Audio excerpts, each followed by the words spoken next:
My husband was working, he came home at 10:30 at night, and lo and behold, here's a car blocking the driveway. So I called the police department. Good. He came out, he looked around, and he said, oh yeah, it's blocking your driveway. And I says, and? Okay, here's my husband coming around the corner looking to get into the driveway at 10:30 at night. So anyway, I says, well, what are you gonna do? Are you gonna tow it? He goes, no. I says, are you gonna cite them? No. And I says, well, what are you gonna do? And he says, well, I'm gonna run the plates and I'm gonna call them. Okay? And I said, so are you trying to tell me it's okay to park in front of somebody's driveway? And he didn't say nothing. So he called the woman that was living around the corner, and her son was visiting somebody across the street from us. I'm sorry about that. So she came out, and she acted like it was my fault because I called the police. Yes, I'm glad you did. The That's what you police, should have done. the cop said, I got a call, he took off, I never seen him again. Not one of our finest. Mayor, can I say something about that? Yeah, this is the Hammond Police Chief. I'm sure he's disturbed after hearing that. Yes, ma'am, if there's ever a time that a car's blocking a driveway, in normal situations when a car's parked illegally, we might have to red tag the vehicle. In that situation, if somebody's trying to leave the house or go into the driveway, we should have towed the car. That's the situation that we would have towed the car immediately. I'm going to look, when I'm going to talk to you after this meeting's over, because I want to know the officer that, okay, we're going to take care of that. But the only thing I would ask you to do is if you're ever going to call because your driveway's parked, blocked, be cognizant of the time, because tow truck drivers at 2 o'clock in the morning, if you're not going anywhere, just wait till the morning or something like that. That's the only thing we ask. But that car should have been towed immediately. Senior citizens, I know. we're 70 years old. What if I had to call an ambulance? I know. What if there was a fire? I'm sorry it was handled that Okay? way. I know, And this you're is right. what I tried to explain to the police officer, and he just brushed us off. I'm sorry, ma'am. But he's the police chief. He's going to follow this up, I promise you. Came, and she's cussing me out because I called the police. And I tried to explain to her, I'm glad I you said, did. that's stupid. You handled it the right way. I said, you know what? You don't deserve to have a driver's license. I wouldn't want to get on your bad side. You handled it the right way. And if you're in a situation like this, I'm going to tell you right now, and I want the police chief to verify this. You could call 911 in a case like that, right, chief? You call 911 for anything now. If there's a police matter, you call 911. And all of us, my age and around my age, and if you're older than me, we were trained never to call 911 unless it was an emergency. And then a few years ago, they pulled the rug out from under us, and they said, you call it for everything now. So, like, people are still trained with their whole lives not to call 911.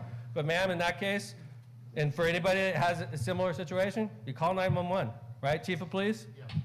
Okay? Yes.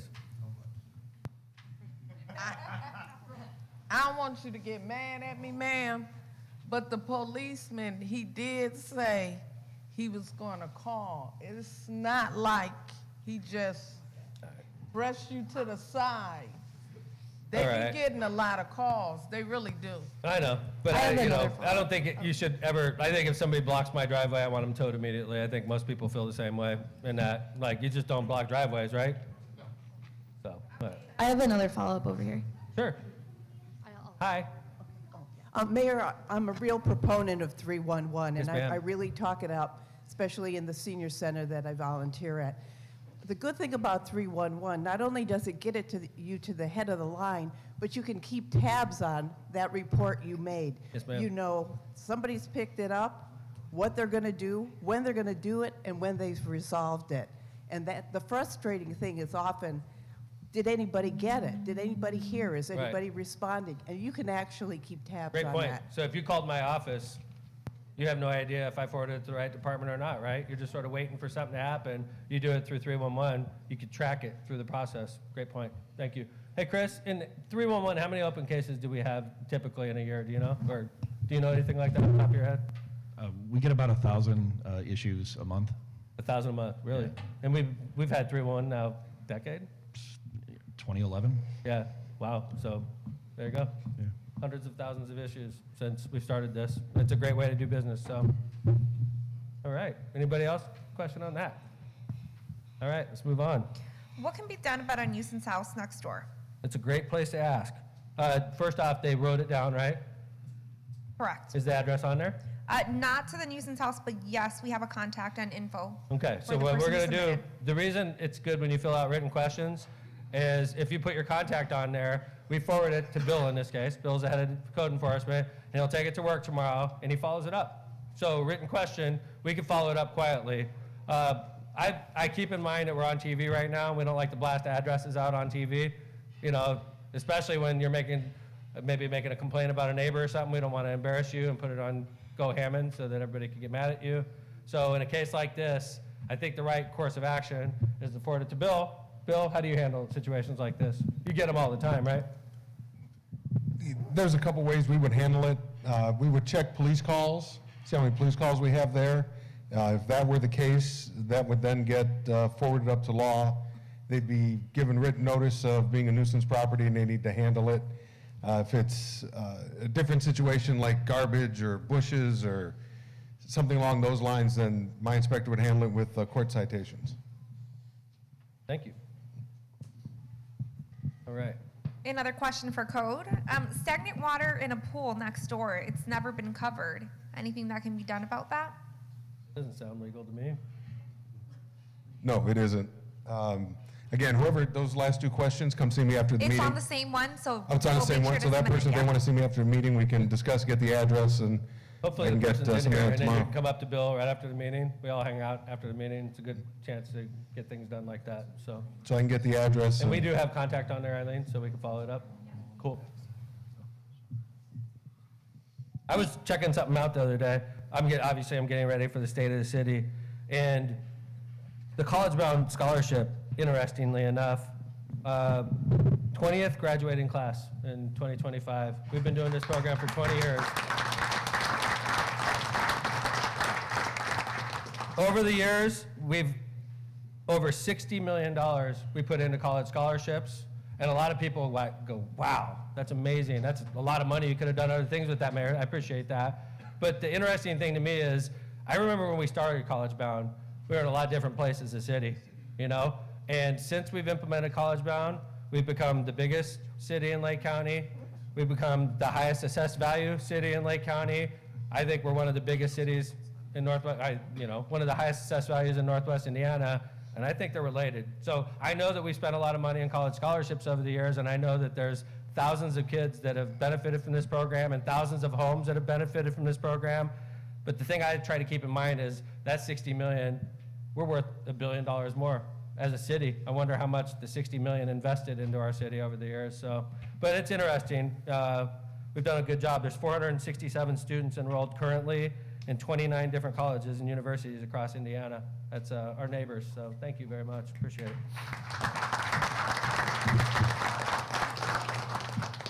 Interesting facts that I'm going to talk about tomorrow. I'm giving you guys a preview. Changing topics, Sure. NIPSCO bills. What can be done about these outrageous price hikes? Okay, good question. All right. I know my bills are $150 higher. I keep my house really cold on purpose. I don't like paying NIPSCO. The IURC is a unit of government that hardly anybody realizes exists, okay? It's a 5-member board. All 5 members are appointed by the governor. That's a true statement, right, Kevin? 5 out of 5. And I'm not trying to throw the governor under the bus, but this is just a fact, okay? 5 out of 5 of the people on that board set the rate policies across the state of Indiana for utilities, even for like water companies, like the Hammond Water, or Hammond Sanitary District that could go there. But so what happens is a company like NIPSCO appears before the IURC and they submit a proposal to raise rates. And in a lot of states, like let's say California, other end of the political spectrum, okay? In California, I think a state like that's a lot more consumer-oriented. They're more worried about how this is going to affect the households in California. So their equivalent of the IURC is really attacking the utilities, beating them up. Like, why do you have to do this? Why do you have to raise the rates this much, right? And then you go to the other end of the spectrum, to a state like Indiana, where we're very business-friendly. And then you have an IURC that is not as probing, not as attacking when a utility says, I want to raise utility rates 15%. And they're like, that's not bad. And they approve it. And then those rates go in, and obviously we start getting the bills, and there's a ground swelling of anger. And I'm down here, I live with you guys, and I feel it. Everybody's pissed right now. And they're like, Mayor, what are you going to do about this? It's those data centers. I told you those data centers. It's like, no, it's not. It's the IURC. It's that 5-member board that sets the rates across this state. That's where it is. Data centers are competing for electrons. I get that, and it's supply and demand. But the rates are set by that body. And we're not directing our anger at the right place. Our anger should be directed at that 5-member body. And I was talking this on my show the other day. That body is hidden. If you go to Indianapolis and you're looking for the IURC office, they're going to be walking around a while. It's in a hotel on the 2nd floor, not in the State House. It's an obscure part of government that is very powerful. Each of these members make a couple $100,000 to be on that. They're appointed by the governor, and right now, it's a very business-friendly body. Fact. I'm not trying to be offensive. I'm not trying to piss off anybody in government. It's just a business-friendly board that sets our rate. And then a lot of anger here, and a lot of people are confused. They don't know why their bill is so high. They just know it's higher. And I feel it. I feel your anger. Of course. I live here. But our anger should be directed at the right place. That's what frustrates me. It should be pointed downstate. That's the problem. The Indiana Utility Regulatory Commission. So I'm willing to talk about NIPSCO, but I wanted to start with my disclaimer, okay? Anybody? My bill's probably $200 higher, and my house is cold. Marissa is constantly freezing. She's always mad at me, like, turn up the heater. It is cold in my house, and it's $500, $600 every month, so. I have a follow-up over here. Sure. Hey, Alex. Hey, Tom. Oh, I'm sorry. I just want to let you know that, Sunday, February 1st at noon, 1313 167th Street, their Hammond offices, there will be a protest. I don't know if it'll change their hearts at all, but just so you guys know, Sunday, February 1st at noon, over on 167th. Thank you, Tom. I think there's another one in Maryville also, but that's the Hammond protest. Maryville is their home site. I used to work for NIPSCO back in the day when I first got out of the Navy. I worked there for a few years, so I understand the company pretty well. I worked there for a few, and then I went off to law school and never came back. But another interesting part, I was talking about supply and demand, and the demand that data centers are going after our electrons, okay? And they're big users of energy. Our data center's probably bigger than U.S. Steel, the amount of energy it uses, and it's tiny. Okay, so another interesting thing that NIPSCO's been doing is shutting down generating stations. All right? When I first got out of the Navy, there was one in Gary called Bailey. Shut it down. Okay, no, that was Dean Mitchell, excuse me. They shut it down. There's another huge one in Wheatfield. They're shutting it down, right? Over here, they shut that one down. We were all happy about that because it was the dirtiest coal plant in America, like right there. They shut that down. But what is, and then you got a guy in the Oval Office right now that doesn't necessarily believe in windmills and solar, so they're not exactly building new energy sources. So we keep shutting down these generating stations, and we're not building wind and solar, and these data centers are eating up more and more. Of course our bills are going to skyrocket. Like, we need to build more generating stations. We need to have more capacity. One of the things that's interesting about where we live right here, if a big company was looking to move here, one of the things they would love about this area is the infrastructure, the electrical infrastructure. Right, Kevin? That's right. It's like you got that huge substation right there. This area is very reliable, and it's such big industry over here on the lakefront. It's one of our advantages of this area in particular. That is one of the most important substations in NIPSCO, right there. It comes right around the lake. It's a massive, important substation right here. And it's a benefit if you're looking to do big developments, for sure. I know there's a lot of questions about NIPSCO. I don't know if anybody else has any other questions. There's not a lot as mayor, not a lot of options for me as mayor. I used to sue NIPSCO when I first became your mayor. That doesn't work out in the long run for the city. It's good headlines, because everybody hates NIPSCO. I learned that, Like, approval rating for NIPSCO is very low. So whenever anybody does anything against NIPSCO, you're super popular. But what happens is, in time, NIPSCO doesn't help you, and you need NIPSCO's help to get anything done. Like, for instance, let's say the Bears were looking at Hammond.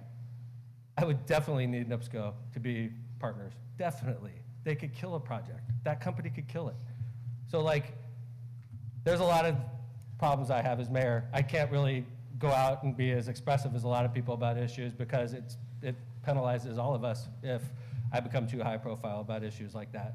NIPSCO is an important partner for us in government. We need NIPSCO to help us in Hammond, so it's a tough issue.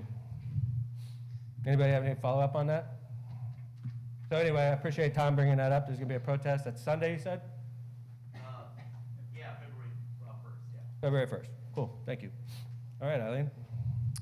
A hospital needs to be built in Hammond, something like Franciscan Health, which was demolished. I agree. Hospital does need to be built in Hammond.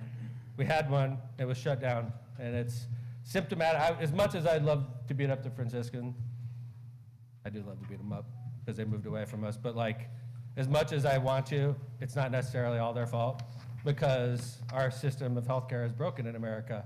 Basically, in America, if you have money and you live in a wealthy area, you're gonna be well taken care of. But if you don't have money and you don't live in a wealthy area, you're gonna struggle. That's the American healthcare system, the way I see it right now. And Hammond's a blue-collar town. You know, we're great. We have low unemployment, hardworking people that live here. Not necessarily a rich town, but hardworking blue-collar town. Some of the lowest unemployment always. I always check our unemployment rate. We're always one of the lowest. It really makes me proud of who we are as a city. But that decision to shut down the hospital was about the Illinois traffic they were getting. They would get 75 to 80% of their total population was coming from Illinois. Most of it was uninsured, and they weren't getting reimbursed from Illinois. And they just drowned in red ink. I'm not making excuses for why they did it, because I think that the Franciscans owe it to people that are struggling to keep hospitals open. I think what they did is horrible. I still think it's horrible. Every time I drive by that hospital in Crown Point, I'm not very Christian. I don't think very Christian thoughts, but I sort of get why they did it. I don't love it. So, and I do agree a hospital needs to be open, but we're a long way from that realistically. And against us in that is the state line. I think everybody's afraid of the state line. And I was on record, I said it before, I'm gonna say it again, that Franciscans are gonna shut that hospital in Dyer down. Just watch, because I know how they operate. They're gonna shut it down. Why? Because all the poor people from Illinois are going to that hospital now. Can't take care of poor people, we've got to shut that down. Keep moving downstate, keep moving inland, get away from that border. That's what the Franciscans are doing. So, it's a hard issue. But that downtown location that they left us, we got it. It's owned by the city of Hammond. We have the Roberts Impact Lab, which Purdue Northwest just opened downtown. Let me pull up some stats on that real quick. Purdue Roberts Impact Lab, it's 5412 Holman Avenue. That was the oncology center from Franciscans. Just had a $10 million investment from Purdue University West Lafayette. They're gonna have commercial space available in there and a quantum corridor connection that comes right from the south side of Chicago, goes in. We're gonna have technology that nobody has in Indiana, and it's gonna be right in downtown Hammond. So I'm excited about that. And the space that's around it, including the parking garage, City of Hammond Redevelopment Commission's in possession of that, and we're taking ideas basically on what could go there. And we're working on a project right now that I can't talk about, but if it happens, you'll all be very proud. But there's a lot of pitfalls. So if it doesn't happen, I wouldn't be shocked. But if it does happen, we'll be very happy. So any follow up on that hospital question? That was one of my worst days as mayor. There's a few bad ones I can remember after 20 years. That was definitely one of them. They gave me 1 hour's notice that they were shutting the hospital down. 1 hour. The CEO showed up to City Hall on a Friday morning. He's like, I need to talk to the mayor. He was in a hurry.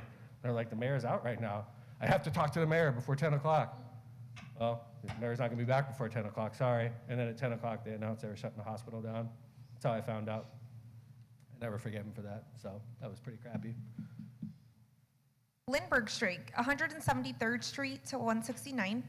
Can the trees by the railroad track get cut down in the back of people's home? Yeah, I know exactly where that is. It's right by my house.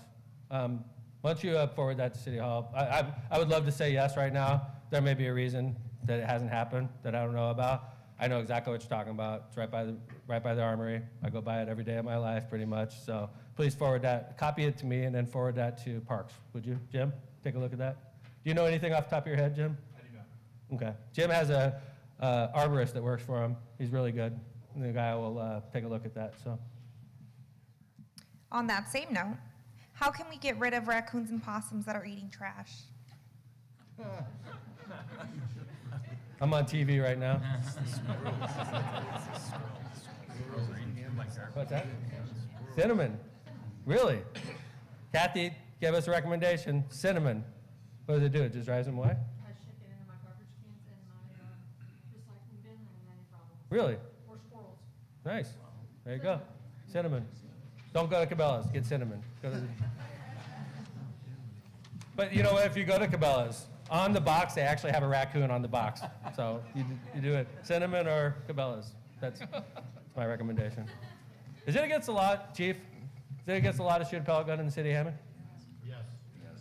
I knew he was going to say that. Don't get caught. Yeah.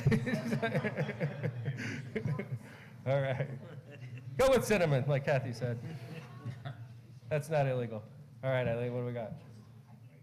If elected for county council, will Scott Miller still be able to serve as chief of staff? Wow, that came up. Okay. I usually don't talk about political issues in Mayor's Night Out, but my chief of staff is running for county council.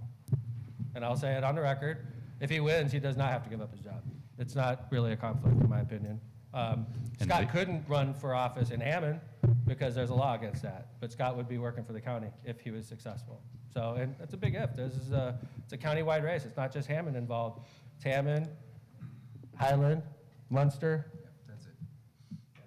Kevin? I was just going to say, and back you up, legally, there's no prohibition either, Mayor. Right. I imagine Scott, the thing about working for City Hall, you have weird hours.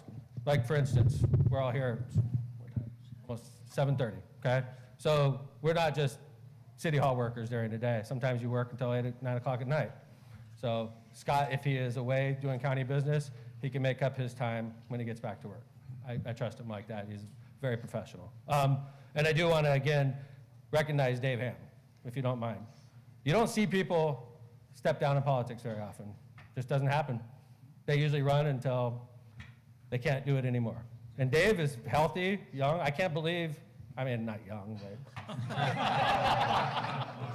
you're healthy. And Dave and I have known each other for 25 years. He was the first elected official that backed me when I ran for mayor. I'll never forget Dave in that regard. He was the Hammond's fire chief for 8 years? 8 years. And then he went off after that and he ran for county council. He's represented us in the county council for 12 years? 14 years. And he could have easily ran again. And if he runs again, he wins. For sure, by the way. Right? But he said, no, I can't do it. I don't want to do it anymore. I want to stay with my wife, Debbie. She's here also. It's good to see you. And I want to say thank you to Dave Ham. And it's an important spot because that's a Hammond spot. All due respect this is the mayor of Hammond speaking. I'm sure the town officials in Highland and Munster would beg to differ, but we're the biggest part of that district, so I think we should have a strong candidate on there, and I'm happy Scott stepped up. Not everybody wants to run for public office. You hear a lot of things about yourself that you didn't hear before you decided to put your name up there, so. I've heard it all about me, Mayor. I'm sure, yeah, true, my bad, yeah, I forgot about that. Hey, speaking of elected officials, I wanted to thank Councilman Barry Tyler. I see him over in the back there. Good to see you, Councilman, 3rd District. So if Scott is successful, and I hope he is, he could stay as chief of staff. It'll probably take him a couple hours, on Tuesdays or? They meet once a month. Once a month, okay. But I'm sure there's more that would come up, but Scott's got enough bandwidth to do multiple things. I know he does, so. So anyway, any follow-up on that? Don't forget to vote, by the way. Elections, don't forget to register to vote. We got elections coming up. Everybody's fired up about what's going on in our country and our world and our state, and you can't do anything about it unless you register to vote and you actually show up in May and vote. So please, show your power, Hammond. We got the biggest city. Let's act like it when it comes to election day, okay? Thank you. Inspection department billed $285 for boarding a window. Mm-hmm. I'm not sure if that's true or not, but I do know that these are set by ordinance. First off, before I get to Bill, Kevin, right? Those are set by ordinance? It's not by ordinance, Mayor, but it is by rule. We have there's actually, and I know Captain Bunner helped me with this. We were able to, there's a sheet that has the rates, and those, I believe, Chief Long will help on this as well, but those are given, well, it happens in this situation. There's a fire or a window's broken in the middle of the night. Sometimes the resident's not home. In that case, the police officer on scene will make a determination that to secure for the safety of the home and for the resident, they will call out the board up company. The board up company will board it up. If the resident is home, generally the resident will be given the sheet with the rates, and they're told that you have X number of hours to board it up yourself, or you can sign here and we'll get it boarded up for you. So that's how it works. It's like, we don't want to, we're like the option of last resort in situations like this. A lot of times, the insurance companies are paying that too, right? So, but in the case where it's not an insurance company, we'd rather the homeowner take care of the problem themselves. But if it's us that has to take care of the problem, I have to call somebody up in the middle of the night. They have to get up, they have to drive out to the site, they have to get the wood, they have to pound it on there. It's just a lot easier for the homeowner to take care of themselves. And this is similar to when we mow your lawn. We're not the low-cost alternative. If we're mowing your lawn, it's because your grass is 2 feet high, okay? So it's way cheaper for you to mow your own lawn than it is to call us up. We make it sort of painful if we're mowing your lawn. We don't want to mow your lawn. And yet, how much does it cost to mow a lawn now? And through code. Kelly, how's it going, Kelly? I keep going to Bill, I'm going to you now. That's fine, you keep going to Bill. Yeah. Kelly's the head of inspections. $38 for a large lot. I think it's 27 for the smaller lots. That's not bad. Well, but Mayor, God, I'm going to start using you guys all the time at that price. If you don't, Yeah. If you want to have us mow your lawn, call Kelly up this summer. We'll take care of it. actually, the rates are for a regular resident to hire somebody is not too far off from that. I mean, it's about the same price. Yeah. We get, when we have to lien the property, the administrative costs are $200. So you cover the cost of the cut and clean, but then you're gonna pay for all administration fees, recording it, doing all the paperwork to get it recorded. So if you have a neighbor that's like just refusing to mow their lawn, and then we're mowing their lawn for them, we're racking up those mows, and we put it on that property. So one day, you're gonna sell your house, we all do, and one day that person's gonna go to sell their house, and they're gonna be like, sorry, you can't close, you got a lien on it from the city of Hammond for $1,500 for mowing your lawn. You're like, what? And actually, Mayor, those that's exactly what happened with the board up fee. It goes out as a lien, but the cut and cleans are allowed by state statute to go on your property taxes, so they get paid back to the city within a year, Cool. as long as somebody's paying their taxes on time. Okay. All right, any follow-up to that? All right, let's move on. I had a sensitive question on that same one, but I will make sure that the department head regarding that one will get it. Okay. We do that so you know we see your question. If there's like personal information, I appreciate Eileen doing that so that we're not blasting somebody's personal information on Go Hammond TV. So we'll handle that one. We'll get it right to the department head. So Last year, before the February 10th Common Council meeting, you hosted an event in the council chambers that had a quorum of Common Council members and filled council chambers to capacity. Was this meeting open to the public? If so, if yes, how was it advertised? If no, who was invited? How was the public meant to attend? I have no idea. It doesn't say what the event was either. All right, let's move on. Okay. Hey, what's up, TJ?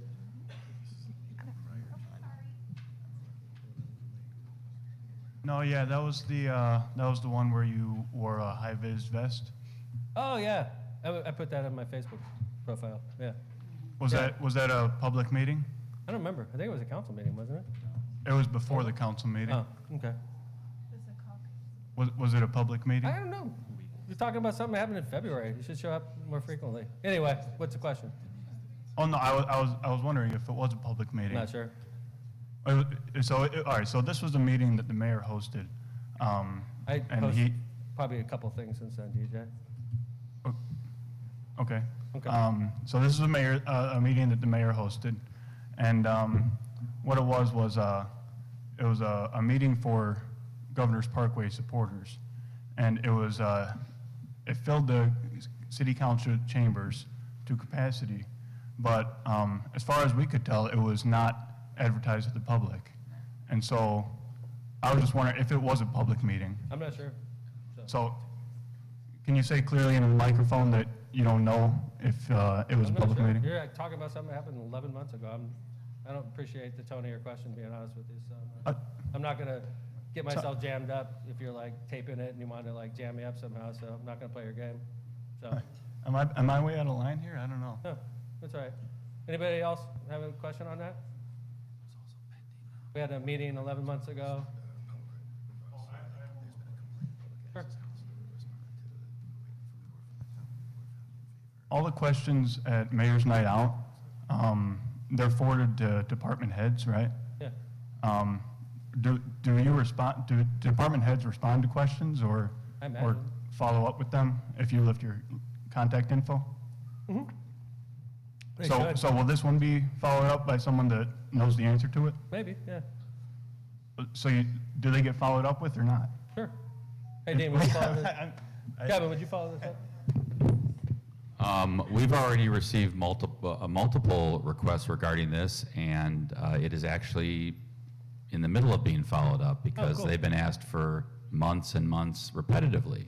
Oh, okay. So it's being handled. All right. No, TJ, I appreciate your sarcasm, but actually, I think you already know that there was a public access counselor complaint filed, and it's been responded to. So we'll have to wait for the public access counselor. There you go. Thanks, Kevin. All right, let's move on. We don't have any more questions? Holy cow. All right, does anybody have any more questions in the public? Hi, Councilman. Yeah, sure, let's do a couple questions from the public. I got one back here. You touched on a little bit about the $25 fee for registration. What about all the Illinois cars that live in these houses here and they're not paying that fee? Are we doing anything that we can get them to pay that or change their Well, license yeah, plate? it's a constant battle for us.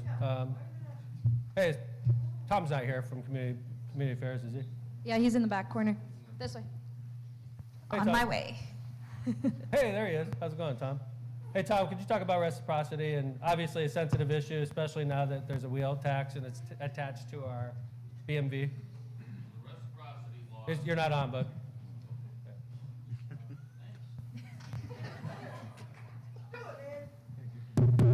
Okay. Really don't need it, do I? So the reciprocity law is the state of Indiana state that after 60 days, you transfer your plate. It's not working, I think. Hold on. Just do it. After 60 days, you have to transfer your plate to Indiana, okay? If we get notified of a violation, we go out, Community Affairs, and we issue a warning violation, notifying them that they have 60 days to come into compliance with the state law. After 60 days, we go out and reinvestigate. We had Sergeant Frank Herrera, who has since retired. Community Affairs took on the obligation of investigating those. So you had one officer that was their full-time job? Yes. Is it like a busy job, or is he overwhelmed, or is he? I didn't hear you, sir. That's the understatement of the meeting. Yeah. Yeah. He'd literally go out in 8 hours and do 70 to 80 vehicles. And we're on the state line, so it's exacerbated by the fact that we're on the Correct. state line, and there's a difference between what Illinois charges Correct. and what Indiana charges. So so basically, you're saying this is a full-time job for one of your officers, Correct. and you're still doing it. Correct. And the two exceptions to that law are, we get a lot of complaints from the Cal College area because of the students. They're transient residents, they don't count. Because we border the city of Chicago also, if we run the plate and it comes back to a corporate entity, that's basically a corporate car. That doesn't count. And I can't tell you how many cars we run up here that people live who work downtown BP Amico. Gotcha. But we do follow up. There's a court case that could come up. We could cite the car.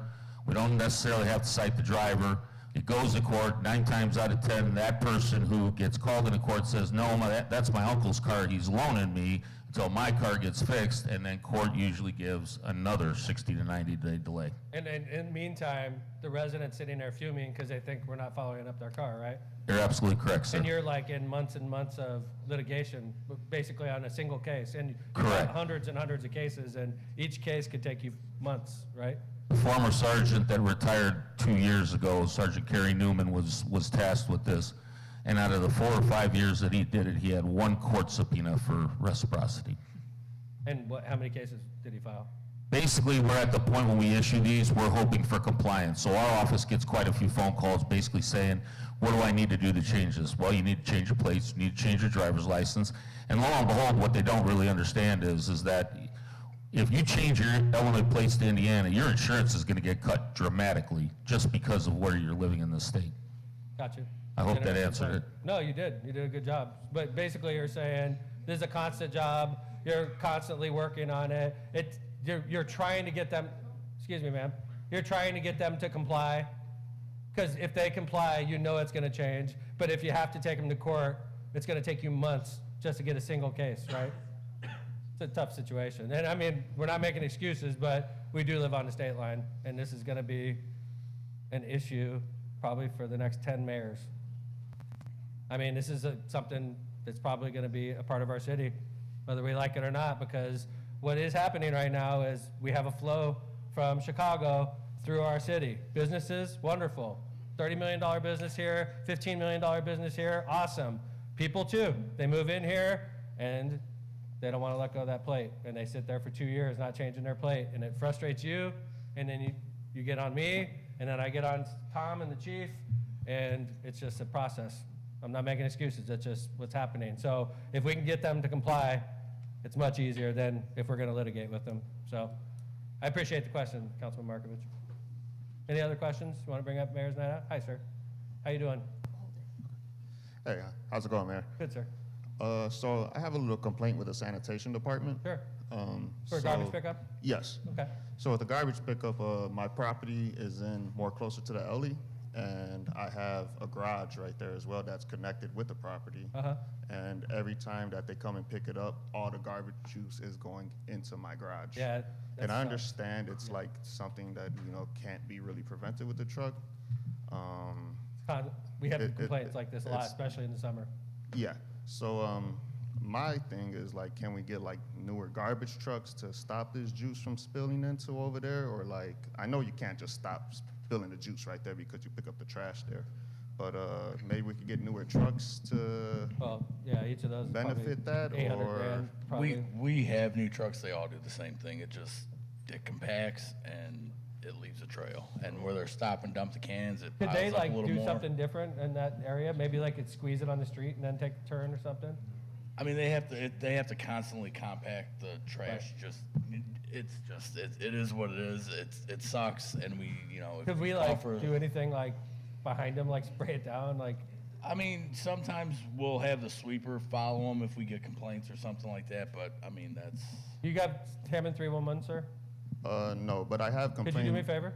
Could you download 311 today? Yes. And then every time it happens, you get on it and you say, I got the smelly juice. I hear this complaint from other residents, not just you. Yes. And just get on it. Hey, you guys squeezed a bunch of juice. It's right against my garage. My whole house smells. Can you do something about it? And maybe we could send somebody by after that and like spray it down. I have talked to the supervisor, and you know what he honestly told me? To sweep it up myself. Yeah. Well, why don't you do me a favor? Why don't you become a squeaky wheel? And you like, okay, so funny thing about that. Let's take that supervisor. And you go on Hammond 311, you say, forget you, supervisor. I'm going to put it in Hammond 311. The mayor and everybody's going to see my complaint. It gets to Felix. Felix like, supervisor, go out there and spray that stuff down. And then the supervisor's going to be like, touche.